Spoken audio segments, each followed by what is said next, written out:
കൊച്ചിയിലെ ലൈംഗികാതിക്രമ പരാതിയിൽ നടിയുടെ മൊഴി രേഖപ്പെടുത്തി ആലുവയിൽ യുവതിയുടെ ഫ്ളാറ്റിലെത്തിയാണ് അന്വേഷണ സംഘം മൊഴി രേഖപ്പെടുത്തിയത്. മൊഴിയുടെ അടിസ്ഥാനത്തിൽ നടപടി ഉണ്ടാകുമെന്ന് DIG അജിതാ ബീഗം വ്യക്തമാക്കി.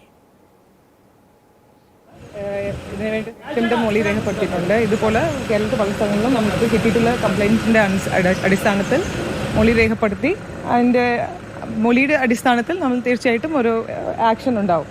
അപ്പോൾ ഇത് അടുത്ത ആക്ഷൻ ഈ മൊഴിയുടെ ബേസിസിലായിരിക്കും ഉണ്ടാവേണ്ടത്. അപ്പം അങ്ങനെ എണ്ണമൊന്നുമല്ല, എല്ലാം SITയുടെ പരിഗണനയിലാണ്. ഇതിനുവേണ്ടി സ്പെഷ്യലായിട്ട് SIT ഫോം ചെയ്തിട്ടുണ്ട്. അപ്പോൾ ആ SITയുടെ പരിഗണനയിലാണ് എല്ലാ കംപ്ലയിൻസും വരുന്നത്. അത് അന്വേഷിച്ച് അത് അനുസരിച്ചിട്ടുള്ള ലീഗൽ ആക്ഷൻ എല്ലാ ആസ്പെക്ട്സും തറവായിട്ട് നോക്കിയിട്ട് അതനുസരിച്ചുള്ള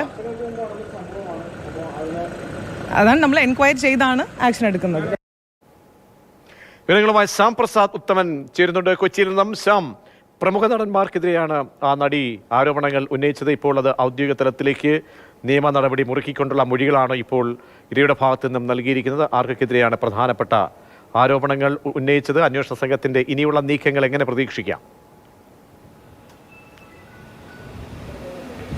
പ്രതീക്ഷ, അതായത് പ്രധാനമായിട്ടും സിനിമാ നടന്മാർക്കെതിരെയായിട്ടുള്ള പരാതികളാണ്. അതായത് 7ഓളം പരാതികളാണ് ആലുവയിലെ ഈ നടി നൽകിയിരിക്കുന്നത്. അതിൻ്റെ അടിസ്ഥാനത്തിൽ തന്നെയാണ് അജിതാ ബീഗവും അതോടൊപ്പം തന്നെ G പൂങ്കുഴലിയും SITയിലെ പ്രധാനപ്പെട്ട ഉദ്യോഗസ്ഥരാണ്. അവർ രണ്ടുപേരും ഇവിടെ എത്തി ഈ നടിയിൽ നിന്നും മൊഴി രേഖപ്പെടുത്തിക്കൊണ്ടിരിക്കുന്നത്. ഇപ്പോഴും മൊഴിയെടുക്കൽ തുടരുകയാണ്.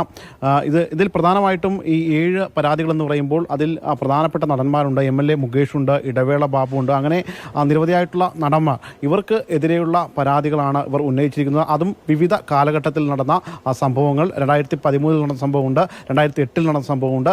അതുകൊണ്ട് തന്നെ ഈ കാലഘട്ടത്തിൽ നടന്ന സംഭവം ആയതിനാൽ തന്നെ ഇത് സംബന്ധിച്ചുള്ള ഈ മൊഴി രേഖപ്പെടുത്തുകയും അതിനോടൊപ്പം തന്നെ ഇവരുടെ പക്കൽ ഏതെങ്കിലും തരത്തിലുള്ള തെളിവുകളുണ്ടെങ്കിൽ ആ തെളിവുകളും കൂടി ശേഖരിച്ച ശേഷമായിരിക്കും മറ്റ് നടപടിക്രമങ്ങളിലേക്ക് ഈ SIT കടക്കുകയുള്ളൂ. ഈ മറ്റ് നടപടിക്രമങ്ങൾ എന്ന് പറയുമ്പോൾ ആദ്യഘട്ടത്തിൽ ഈ മൊഴി ഇവരിൽ നിന്ന് രേഖപ്പെടുത്തി ഈ മൊഴിയുടെ അടിസ്ഥാനത്തിൽ കേസ് രജിസ്റ്റർ ചെയ്യാൻ സാധ്യമാണോ എന്നതാണ് SIT ടീം പരിശോധിക്കുക. അത് ഏത് സ്ഥലത്ത് വെച്ചാണോ ഈ സംഭവം നടന്നത് ആ സ്ഥലത്തെ പോലീസ് സ്റ്റേഷനിൽ ഇത് സംബന്ധിച്ച് FIR ഇട്ട കേസെടുക്കും. അതിനുശേഷം ഈ കേസ് ഈ സ്പെഷ്യൽ ഇൻവെസ്റ്റിഗേഷൻ ടീം ഏറ്റെടുക്കും എന്നതാണ് ഇപ്പോൾ ഈ നമുക്ക് മനസ്സിലാകുന്നത്. അതുതന്നെയാണ് അവർ വ്യക്തമാക്കുകയും ചെയ്തിട്ടുള്ളത്. എന്തായാലും നിലവിൽ ഈ നടിയിൽ നിന്നുള്ള മൊഴി രേഖപ്പെടുത്തുന്നത് വീഡിയോ മുഖാന്തരം ചിത്രീകരിക്കുന്നുണ്ട്, അതോടൊപ്പം തന്നെ ഓഡിയോ രേഖപ്പെടുത്തുന്നുണ്ട്. അതുകൂടാതെ റിട്ടേൺ ആയിട്ടും ഈ മൊഴി എഴുതിയെടുക്കുന്നുണ്ട്. ഈ G പൂങ്കുഴലിക്കും അജിതാ ബീഗത്തിനും ഒപ്പം കൊച്ചിയിലെ ഒരു വനിതാ SI കൂടി ഇവർക്കൊപ്പം ഉണ്ട്.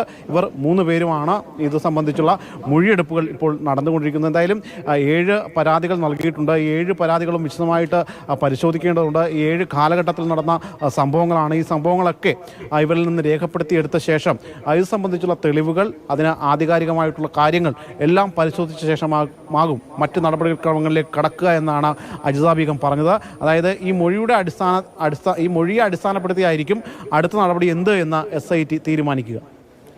ശരി ശ്യാം, ഇനിയുള്ള നടപടികളിലേക്കാണ് ഉറ്റുനോക്കുന്നത്. അങ്ങനെ തനിക്കേറ്റ ദുരനുഭവങ്ങൾ മൊഴിയായി നൽകിയിരിക്കുകയാണ് നടി.